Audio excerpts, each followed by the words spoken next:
Hi hello friends, ಎಲ್ರಿಗೂ ನಮಸ್ಕಾರ. ಶಿಲ್ಪಾ ಸವಿರುಚಿ ಚಾನಲ್ಗೆ ಸುಸ್ವಾಗತ. ಇವತ್ತೊಂದು ಒಳ್ಳೆಯದು ದೋಸೆ ರೆಸಿಪಿ ಹೇಳ್ತಾ ಇದ್ದೀನಿ. ಸಾಫ್ಟಾಗಿರುತ್ತೆ, ಮೃದುವಾಗಿರುತ್ತೆ, ಟೇಸ್ಟಿಯಾಗಿರುತ್ತೆ. ಯಾವ ದೋಸೆ ಅಂದರೆ ಅದು ಗೋಧಿ ನುಚ್ಚಿನ ದೋಸೆ. ಗೋಧಿ ನುಚ್ಚಲ್ಲಿ ಉಪ್ಪಿಟ್ಟು ಮಾಡ್ತಾರೆ, ಗೋಧಿ ಹುಗ್ಗಿ ಮಾಡ್ತಾರೆ, ತುಂಬ ರುಚಿಯಾಗಿರುತ್ತೆ. ನಿಮಗೆ ಗೊತ್ತಿರೋದೇ ಇಲ್ಲನೋ. ಮತ್ತು ಇದರಲ್ಲಿ ಗೋಧಿ ನುಚ್ಚಿನ ದೋಸೆನೂ ಮಾಡ್ಬೋದು. ಹೇಗೆ ಮಾಡೋದಂತ ನೋಡೋಣ ಬನ್ನಿ. ತುಂಬ ರುಚಿಯಾಗಿರುತ್ತೆ, ತುಂಬ ಟೇಸ್ಟಿಯಾಗಿರುತ್ತೆ. ಅದೇ ಅಕ್ಕಿ ದೋಸೆ ತಿಂದು ಬೋರ್ ಆಗಿದ್ದರೆ ಈ ಥರ ಗೋಧಿ ನುಚ್ಚಿನ ದೋಸೆನೂ ಮಾಡ್ಬೋದು. ಒಂದು ದೊಡ್ಡ ಕಪ್ಪಲ್ಲಿ ಗೋಧಿ ನುಚ್ಚು, ಅರ್ಧ ಟೀ ಕಪ್ಪು ಉದ್ದಿನಬೇಳೆ, ಒಂದು ಸ್ವಲ್ಪ ಚಿಕ್ಕ ಸ್ಪೂನಲ್ಲಿ 2 ಟೇಬಲ್ ಸ್ಪೂನು ಮೆಂತ್ಯ ಹಾಕಿದ್ದೀನಿ. ಇದಿಷ್ಟನ್ನು ಹಾಕ್ಬಿಟ್ಟು 2-3 ಸಲ ಚೆನ್ನಾಗಿ ತೊಳೆದ್ಬಿಟ್ಟು ನೀರು ಹಾಕಿ ನೆನೆಸ್ಬೋದು. ನೆನೆಸಿದಾದ್ಮೇಲೆ ತುಂಬ ನೆನೆದಿರಬೇಕು. ಬೆಳಗ್ಗೆ ನೆನೆಸಿದರೆ ಸಂಜೆ 4 ಅಥವಾ 5 ಗಂಟೆಗೆ ರುಬ್ಬೋದು. ನೈಸಾಗಿ ಗೋಧಿ ಹಿಟ್ಟು ಚೆನ್ನಾಗಿ ಬರುತ್ತೆ. ಆವಾಗ ಈ ಥರ ರುಬ್ಬಿಟ್ಟು ನೈಸಾಗಿ ದೋಸೆ ಹಿಟ್ಟಿನ ಅದಕ್ಕೆ ರುಬ್ಬಿ ಒಂದು ಚೌಟಿರುತ್ತಲ್ಲ, ಚೌಟಲ್ಲಿ ಇಲ್ಲ ಕೈಯಲ್ಲಿ ಮಿಕ್ಸ್ ಮಾಡಿಬಿಟ್ಟು ಇಡೋದು. ಒಂದು ಪ್ಲೇಟ್ ಮುಚ್ಚಿಟ್ಟು ಎತ್ತಿಟ್ಬಿಡೋದು. ಬೆಳಗ್ಗೆ ಎದ್ದು ನೋಡಿದ್ರೆ ನೋಡಿ ಈ ಥರ ಚೆನ್ನಾಗಿ ಬೆಳೆದಿರುತ್ತೆ ಹಿಟ್ಟು. ಇಡ್ಲಿ ಹಿಟ್ಟು ಬೆಳೆಯುತ್ತಲ್ಲ, ದೋಸೆ ಹಿಟ್ಟು ಆ ಥರ ಚೆನ್ನಾಗಿ ಬೆಳೆದಿರುತ್ತೆ. ಮತ್ತು ನಾನು ಇದಕ್ಕೆ ಸೋಡಾನೇ ಹಾಕ್ತಾಯಿಲ್ಲ, ರುಚಿಗೆ ತಕ್ಕಷ್ಟು ಉಪ್ಪು ಹಾಕ್ತಾಯಿದ್ದೀನಿ. ನೋಡಿ, ಉಪ್ಪು ಹಾಕ್ಬಿಟ್ಟು ದೋಸೆ ಹಾಕೊಂಬಿಟ್ರೆ ದೋಸೆ ರೆಡಿ. ನೋಡಿರಿ, ಈ ಥರ ಒಂದು ಸಲ ಉಪ್ಪು ಹಾಕಿದ್ಮೇಲೆ ಚೆನ್ನಾಗಿ ಮಿಕ್ಸ್ ಕೊಡಬೇಕು.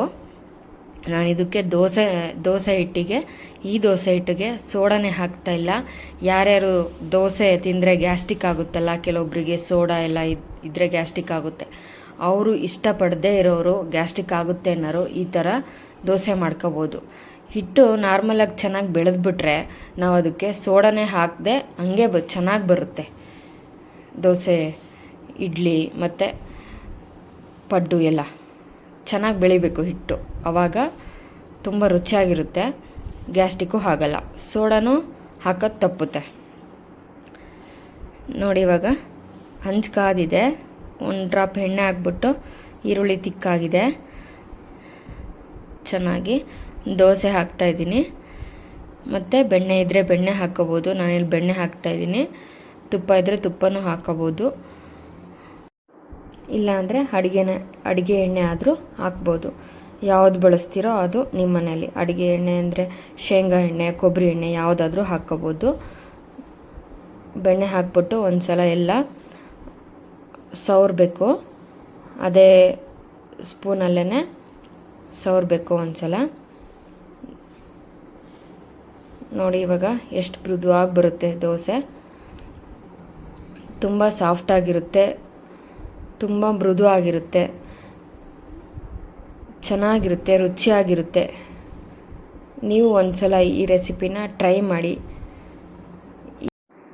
ಇದೇ ದೋಸೆನಲ್ಲೇ ಕೆಲವೊಬ್ಬರು ದೋಸೆಗೆ ಕಾಯಿ ಹಾಲು ಮಾಡ್ಕೊಳ್ತಾರೆ.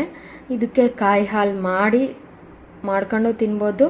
ಇದೇ ದೋಸೆ ಹಿಟ್ಟಿಗೆ ಕಾಯಿ ಮತ್ತು ಬೆಲ್ಲ ರುಬ್ಬಿಬಿಟ್ಟು ದೋಸೆ ಹಿಟ್ಟಿಗೆ ಬೆಳಗ್ಗೆ ಮಿಕ್ಸ್ ಮಾಡಿಬಿಟ್ಟು ದೋಸೆ ಹಾಕ್ಕೊಂಡ್ರೆ ಇನ್ನೊಂದು ರೆಸಿಪಿ ಸ್ವೀಟ್ ದೋಸೆ ಆಗುತ್ತೆ.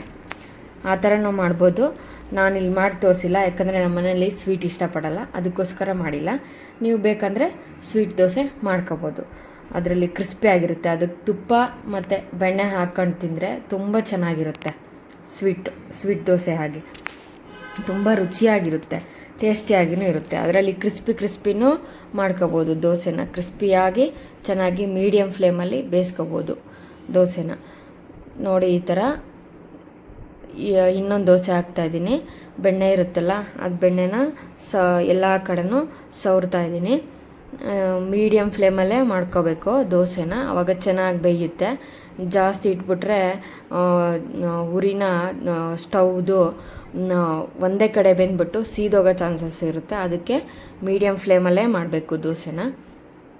ತುಂಬ ರುಚಿಯಾಗಿರುತ್ತೆ, ಆರೋಗ್ಯಕ್ಕೂ ಒಳ್ಳೆಯದು. ಈ ಥರ ಅಕ್ಕಿ ದೋಸೆ ತಿಂದು ಬೋರ್ ಆಗಿದ್ದರೆ ಗೋಧಿ ನುಚ್ಚಲ್ಲೂ ದೋಸೆ ಮಾಡ್ಬೋದು.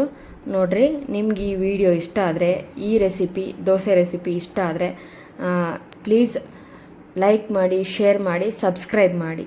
Thank you all. ನೆಕ್ಸ್ಟ್ ರೆಸಿಪಿಯೊಂದಿಗೆ ಮುಂದಿನ ವಿಡಿಯೋದಲ್ಲಿ ಸಿಗೋಣ. ಅಲ್ಲಿವರೆಗೂ ಎಲ್ಲರಿಗೂ ಧನ್ಯವಾದಗಳು.